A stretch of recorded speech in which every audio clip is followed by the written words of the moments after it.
BMS academy में आपका स्वागत है। इस सेशन में हम टूल्स को जानने की शुरुआत करेंगे। हम बारी बारी से टूल बॉक्स के एक एक टूल का अध्ययन करेंगे ताकि हम जान पाएं किस प्रकार इन टूल्स को प्रयोग किया जाता है, कौन कौन से ऑप्शन इन टूल्स के साथ जुड़े हुए हैं और कौन कौन सी शॉर्टकट कीज़ के साथ इन टूल को आसानी से प्रयोग किया जा सकता है। तो आइए शुरुआत करने के लिए सबसे पहले हमारे पास यहाँ पे एक फाइल उपलब्ध है। स्मार्टो सिस्टम प्राइवेट लिमिटेड का एक बैनर छोटा सा उपलब्ध है। यहाँ पे आपके पास यहाँ पे टूल बॉक्स में सबसे पहला जो टूल है वो पिक टूल है और ये सबसे इम्पोर्टेंट टूल है जो आप प्रयोग करते हैं अपने कोरोड्रा में ड्राइंग करते समय।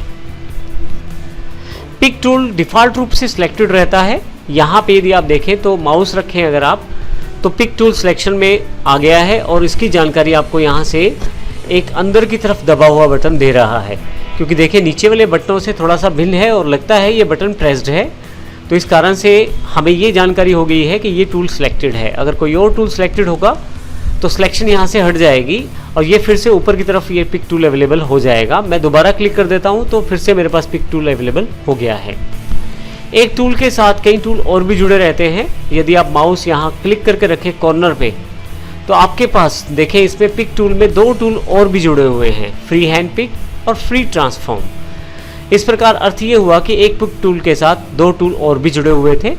इसी तरह से जिस के साथ ही निशान है छोटा सा, इसका अर्थ ये है कि यहाँ पे इसको आप एक्सपेंड कर सकते हैं टूल बॉक्स को और यहाँ पे इससे रिलेटेड टूल्स को आप आसानी से देख सकते हैं। इसी तरह से क्रॉप में भी ऑप्शन है और जूम में भी ऑप्शन है। किसी भी टूल की अधिक जानकारी के लिए आपको केवल क्लिक करना होता है और आप उस टूल की हल्की सी डिस्क्रिप्शन यहाँ पे देख सकते हैं। यदि हम पिक टूल की बात करें तो पिक टूल का मुख्य प्रयोग किसी भी ऑब्जेक्ट को आपकी ड्राइंग में सिलेक्ट करना है। तो आइए देखते हैं किस प्रकार से हम इस पिक टूल का प्रयोग सिलेक्शन के लिए कर सकते हैं। सिंपल तरीके में किसी भी ऑब्जेक्ट पे यदि आप क्लिक करें तो वो सिलेक्टेड हो जाएगा। जैसे मैंने यहाँ टेक्स्ट को सिलेक्ट किया है तो आप देखेंगे इसके आसपास यहाँ पे ग्रिप्स अवेलेबल हो गई हैं। यदि मैं बीच में आके माउस को रखूँ यहाँ पे तो मेरे पास crosshair mouse icon available हो गया है। अब यहाँ पे यदि मैं माउस का लेफ़्ट क्लिक दबा के रखूँ तो इस पर्टिकुलर टेक्स्ट को मैं सेलेक्ट करके बाहर लेके जा सकता हूँ। ये सिलेक्शन पिक टूल से ही हुई है। अगर आप किसी और ऑब्जेक्ट को सिलेक्ट करते हैं तो उसको भी आप ऐसे बाहर लेकर जा सकते हैं। मैं अभी इसे Ctrl+Z कर देता हूँ। अब यदि आप किसी पर्टिकुलर ऑब्जेक्ट को आप सिलेक्ट करते हैं, जैसे हमने यहाँ टेक्स्ट को सिलेक्ट कर लिया है, तो ऊपर की तरफ आपके पास जो प्रॉपर्टी टूल बार है वो उस पर्टिकुलर सिलेक्टेड ऑब्जेक्ट के अकॉर्डिंग ही आपको प्रॉपर्टीज दिखाएगी।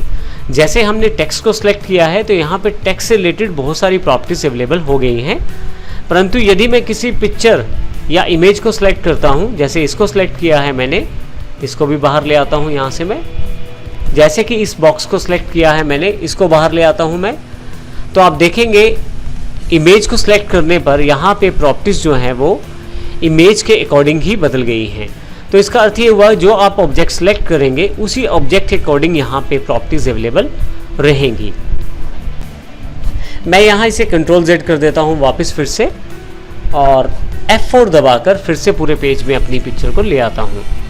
अब जब भी किसी ऑब्जेक्ट को मैं सिलेक्ट करता हूँ, चाहे वो टेक्स्ट हो या इमेज हो, आपके पास ग्रिप्स अवेलेबल हो जाती हैं चारों तरफ उस पर्टिकुलर ऑब्जेक्ट के। इन ग्रिप्स को यदि मैं कॉर्नर से पिक करूँ डायगनली तो मैं प्रोपोर्शनेटली इसका साइज़ बड़ा और छोटा कर सकता हूँ कुछ इस तरह से, और जो साइज़ मैं चाहता हूँ फाइनली वो साइज़ रख के फाइनलाइज कर सकता हूँ।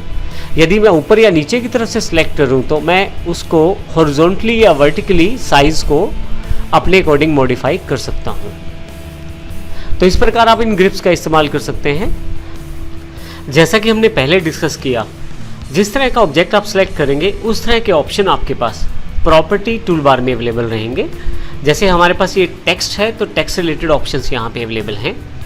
जैसे मैं टेक्स्ट का स्टाइल बदलना चाहता हूँ तो यहीं से मैं टेक्स्ट का स्टाइल भी चेंज कर सकता हूँ और फाइनली इसे मैं वापस अपनी जगह पर ला सकता हूँ और टेक्स्ट को सेट करते हुए इस तरह से मैं अपने ऑब्जेक्ट को डिफाइन कर सकता हूँ। इसके अतिरिक्त पिक टूल से हम मार्की बनाकर भी सिलेक्ट कर सकते हैं। इसका अर्थ ये हुआ कि अगर मैं कुछ सिलेक्शन करना चाहता हूँ तो कुछ इस तरह से मार्की बनाते हुए सिलेक्ट कर सकता हूँ ऑब्जेक्ट्स को।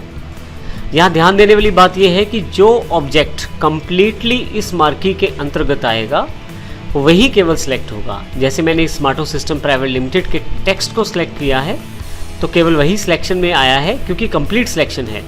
अगर मैं इसको थोड़ा सा सिलेक्ट करता हूँ तो ये सिलेक्शन में नहीं आता।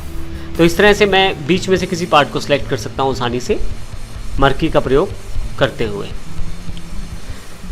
यदि हम क्रॉस हेयर से किसी ऑब्जेक्ट को सिलेक्ट करना चाहें तो उसके लिए एक ऑप्शन और है ऑल्ट के साथ। यदि मैं यहाँ से ऑल्ट का बटन दबा के रखूँ और फिर सिलेक्ट करना शुरू करूँ तो हल्का सा भी अगर मेरा क्रॉस हेयर किसी ऑब्जेक्ट पर आता है तो मेरा वो जो सिलेक्शन है वो हो जाता है। जैसे मैं यहाँ से क्रॉस हेयर में घुमाता हूँ तो आप देखेंगे सारा का सारा जो बैनर है वो सिलेक्ट हो गया है, क्योंकि लगभग काफ़ी सारा कंटेंट इसके अंतर्गत सिलेक्शन में आ गया है। तो क्रॉस हेयर से जो जो एरिया को टच करेगा मेरा क्रॉस हेयर वो पूरा का पूरा ऑब्जेक्ट सिलेक्ट हो जाएगा। तो इस प्रकार अल्ट के साथ हम लोग क्रॉस हेयर और पिक टूल का प्रयोग कर सकते हैं। आइए अब हम बात करते हैं, यदि यहाँ पे अगर मुझे एक साथ ही सारा ऑब्जेक्ट सेलेक्ट करना है तो यहाँ पे मैं पिक टूल पे जाकर यदि डबल क्लिक करूँ तो जो भी कंटेंट आपके पास CorelDRAW फाइल में है वो सारा का सारा एक साथ ही सिलेक्ट हो जाएगा। ये सबसे बेहतर शॉर्टकट रहता है यदि आप एक साथ सारा कुछ सिलेक्ट करना चाहते हैं अपनी फाइल में। बाहर क्लिक करते ही डिसेलेक्ट हो जाएगा। यदि मैं फिर से डबल क्लिक करूँ तो जो भी ऑब्जेक्ट मेरे पास यहाँ अवेलेबल हैं वो सारे के सारे सिलेक्टेड हो जाएंगे। तो इस प्रकार मैं आसानी से किसी भी चीज़ को सिलेक्ट कर सकता हूँ। इसके अतिरिक्त यहाँ पे एक इम्पोर्टेंट ऑप्शन और, यदि मैं पिक टूल के साथ किसी दूसरे टूल का प्रयोग करता हूँ, मान लीजिए मैं यहाँ रेक्टेंगुलर ड्रॉ करना चाहता हूँ और रेक्टेंगल को सिलेक्ट कर लेता हूँ। अब मैं रेक्टेंगल और पिक टूल के बीच में बारी बारी से इंटरचेंज कर सकता हूँ। इसके लिए मुझे केवल स्पेस बार का प्रयोग करना है। मैं जैसे ही स्पेस बार दबाऊँगा आप देखेंगे कि पिक टूल सिलेक्शन में आ गया है। फिर से स्पेस बार दबाऊँगा तो फिर से मेरे पास रेक्टेंगुलर टूल सिलेक्शन में आ गया है। तो इस प्रकार आप स्पेस बार से दोनों टूल्स के साथ एक साथ काम कर सकते हैं। केवल स्पेस बार दबाने की आवश्यकता है और आप दूसरा टूल आसानी से सिलेक्ट कर सकते हैं। जैसे मैंने रेक्टेंगुलर ड्रॉ करना है तो मैंने प्रयोग किया रेक्टेंगुलर टूल। जैसे ही मुझे पिक टूल प्रयोग करना है मैंने स्पेस बार प्रेस किया और पिक टूल का प्रयोग करना शुरू कर दिया। फिर से रेक्टेंगुलर टूल पे आना है तो फिर से स्पेस बार। तो इस प्रकार आप प्रयोग कर सकते हैं। दो टूल्स के बीच में आसानी से चुन सकते हैं स्पेस बार के द्वारा। एक स्थान पर स्पेस बार कार्य नहीं करता है, वो है टेक्स्ट टूल, क्योंकि टेक्स्ट टूल में स्पेस बार का कार्य स्पेस प्रदान करना होता है। तो यहाँ यदि आप स्पेस बार का प्रयोग करेंगे तो यहाँ पे आप स्पेस बार से टूल्स में इंटरचेंज नहीं कर पाएंगे, बल्कि स्पेस का प्रयोग यहाँ पे टेक्स्ट में दिए जाने वाले स्पेस से ही रहेगा। जैसे यहाँ मैं एक लाइन टाइप करना शुरू करता हूँ।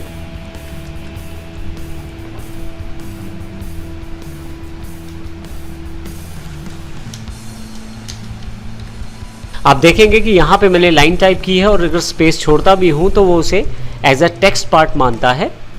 तो फाइनली मैं यहाँ से क्लिक करके फिर से वापस आ सकता हूँ। वापस आने के लिए आप फिर से यहाँ से पिक टूल को प्रयोग कर सकते हैं।